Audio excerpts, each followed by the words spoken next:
Assalamualaikum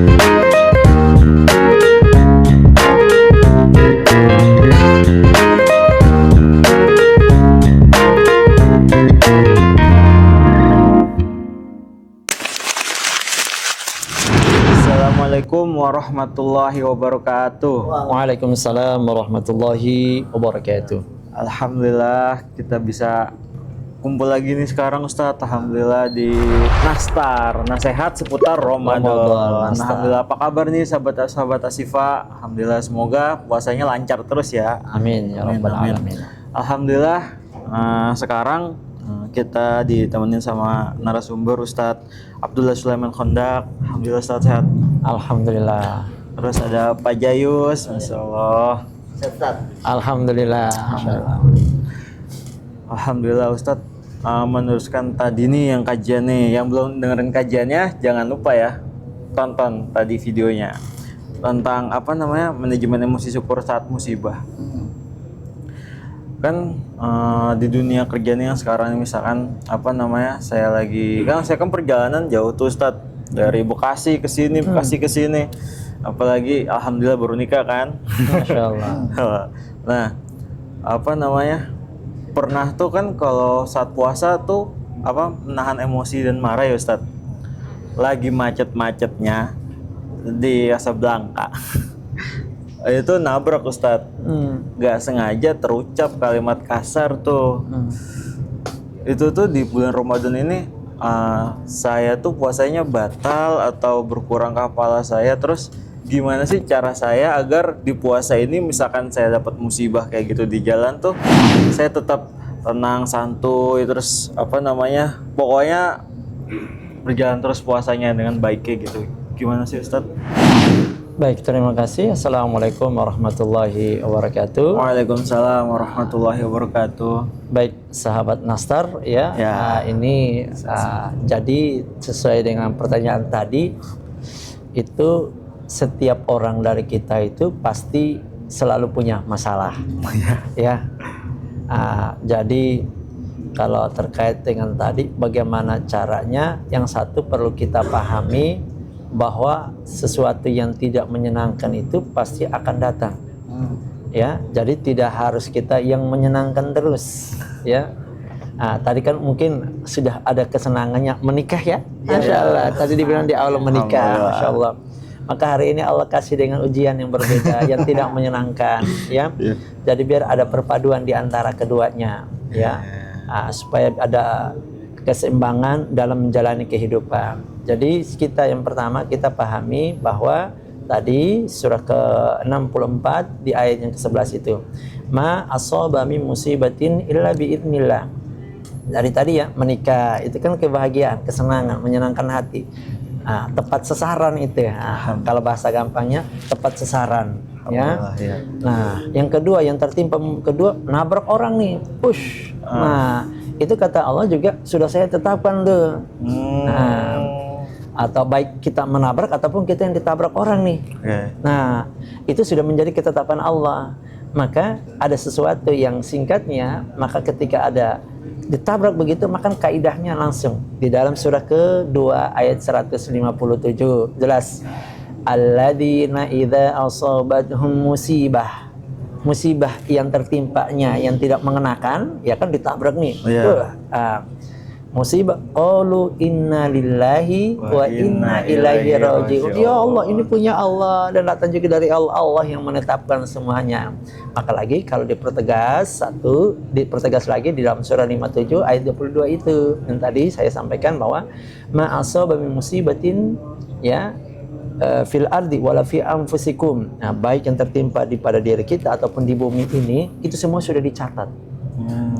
Jadi kembali pada satu, bagaimana supaya kita kembali lagi, ini ketetapan Allah. Kan kalau yang tidak mengenakan itu kan siapa yang mau? Pasti kan nggak mau. Itu semua kan dengan kehendak Allah. Menabrak ataupun tidak ditabrak, menabrak ataupun ditabrak kan kita nggak mau dua-duanya. Kita misalnya ditabrak orang misalnya, kita nggak mau. Yang nabrak pun juga sebenarnya nggak mau. Ya, jadi kita itu harus menyikapi. Oh, ini adalah ketetapan Allah.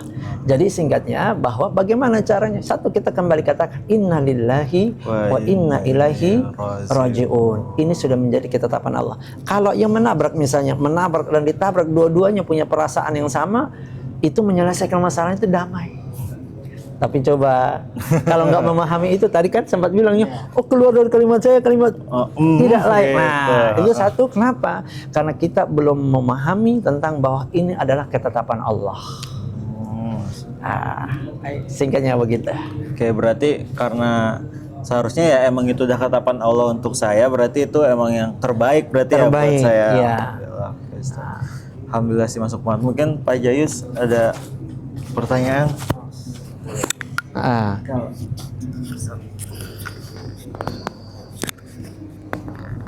Nah, kalau dari saya gini Ustaz, kalau dalam bulan Ramadan ini kan tadi kan menyinggung masalah manajemen emosi Ustaz ya. Nah, biasanya kalau di bulan Ramadan ini tingkat emosinya manusia tuh lebih tinggi kalau menurut saya dibandingin hari biasa. Mungkin dengan segala tadinya dari awal dia udah nahan lapar dan haus, ditambah lagi tadi kata Mas Akbar itu terjadi di jalan seperti itu ya kan, musibah seperti itu kalau di bulan Ramadan ini kira-kira apa sih Tad? Maksudnya itu kira-kira biar kita bisa menahan emosinya itu seperti apa Tad di jalan itu kalau seandainya terjadi apa-apa yang tidak diinginkan seperti itu, mengantisipasi Tad kayak gitu Tad. Gimana kejadian jadi kita tetap sabar. Nah gitu Tad. Jadi sebenarnya kalau untuk kita terkait dengan di bulan puasa ini, ya sebenarnya puasa itu bukan saja puasa menahan haus dan dahaga, ya, tapi puasa itu adalah bagaimana mempuasakan dari ujung rambut sampai ujung kaki. Karena tujuan dari puasa sebenarnya adalah ingin mengembalikan kita pada fitrahnya kita. Ya. Jadi makanya banyak riwayat menyampaikan, ya kan, Nabi tidak menerima orang yang puasanya hanya menahan haus dan lapar, ya, sedangkan anggota tubuhnya tidak dipuasakan. Nah, jadi makanya kita kembali lagi, satu, bagaimana sebenarnya kalau menahan lapar, kita bahwa menahan lapar itu tidak hanya orang beriman aja, orang beriman tidak beriman pun mampu menahan laparnya. Jadi untuk membedakan antara kita dan orang beriman, ya, orang yang tidak beriman, membedakan antara orang tidak beriman dan kita yang beriman, itu adalah mempuasakan dari ujung rambut sampai ujung kaki. Maka singkatnya begini, bagaimana caranya? Satu, kita pahami tujuan dari puasa. Tujuan dari puasa itu mempuasakan dari ujung rambut sampai ujung kaki. Ayat puasa dibuka dengan iman ya, Al-Baqarah 183. Ya ayyuhalladzina amanu. Nah, sekarang kita lihat dari ujung rambut sampai ujung kaki itu semua pakai iman. Coba kita lihat nih, kita mulai yang gampang. Mata itu pakai iman. Nah, kita puasakan mata itu. Makanya nanti kalau kita lihat surah 24 di ayat 30 sampai 31. 30-nya untuk laki-laki, 31-nya untuk perempuan. Bagaimana memfungsikan mata? Bahkan kan sampai pikiran. Cara berpikir pun kata Allah pakai iman. Berpikir itu berpikir aja tuh. Bersangka terhadap seseorang pakai iman. Surah ke-49 di ayat 12 itu pakai iman.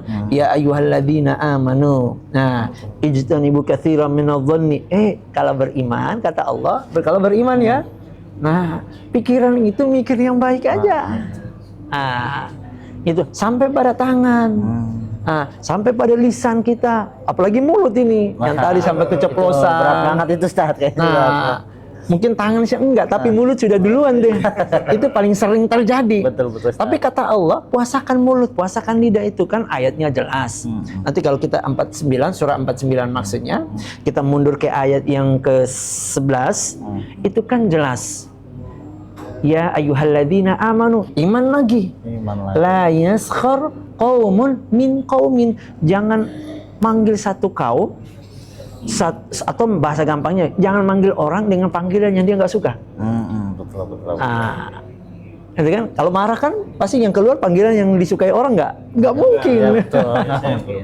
Betul. Makanya kita itu dilatih itu sebenarnya. Jadi kalau kita puasa, tujuan dari puasa itu, makanya kita ada yang namanya Idul Fitri. Fitri itu maksudnya fitrah. nih kalau puasanya benar tuh ini sebenarnya ini nih. Tujuannya Ustaz ya. Karena begini, tujuannya ada mengembalikan fitrah kita. Karena kita lahir pun dalam keadaan fitrah. Hadir di bumi ini dalam keadaan fitrah. Surah 30 ayat 30. Fitratallah allati fataran nasa 'alaiha la tabdila li khalqillah. Itulah fitrah yang Allah tanamkan pada diri kita. Fitrahnya itu apa? Fitrahnya itu baik.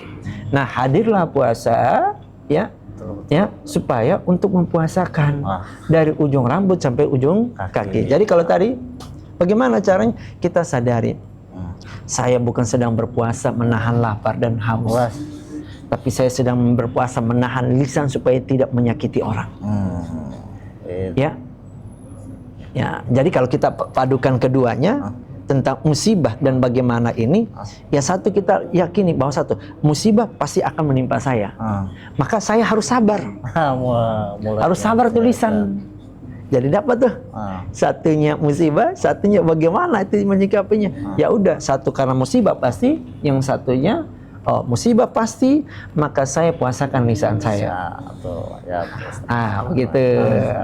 Begitu sahabat Nastar. Jadi kalau kita punya masalah, ya pastikan satu tadi itu musibah pasti akan menimpa diri kita. Yang kemanapun kita pergi, maka dan apalagi kita di bulan puasa, ingat kita puasa bukan sekedar berpuasa menahan haus dan lapar, tapi kita mempuasakan dari ujung kepala kita sampai pada ujung kaki kita dengan tujuan supaya kita bisa kembali pada fitrah kita yang sesungguhnya. Sekian itu yang bisa saya sampaikan. Terima kasih Ustaz. Ya. Itu ilmunya banyak banget, masalah. Jadi buat pelajaran saya juga. Jadi nanti kalau pas lagi naik motor jadi nggak ngereng gitu. Ya gitu. Jadi agak Bismillah. Alhamdulillah Ustaz. Terima kasih Ustaz. Pak Jayus udah ada di acara Nastar ini. Sebelum saya tutup, saya pengen bacain agenda-agenda di Masjid Asyifa. Yang pertama itu ada tahrib Ramadan, ada kajian Ramadan, ada kultum nih kayak gini nih tadi. Terus ada juga santunan anak yatim, taraweh berjamaah, iktikaf nanti pada saat 10 hari Ramadan, 10 hari terakhir Ramadan, khatam Al-Quran 30 juz. Terus ada juga yang terakhir sholat Idul Fitri. Nah, jangan lupa support terus kegiatan kami di acara Nastar dan acara Masjid Asyifa ini DKM.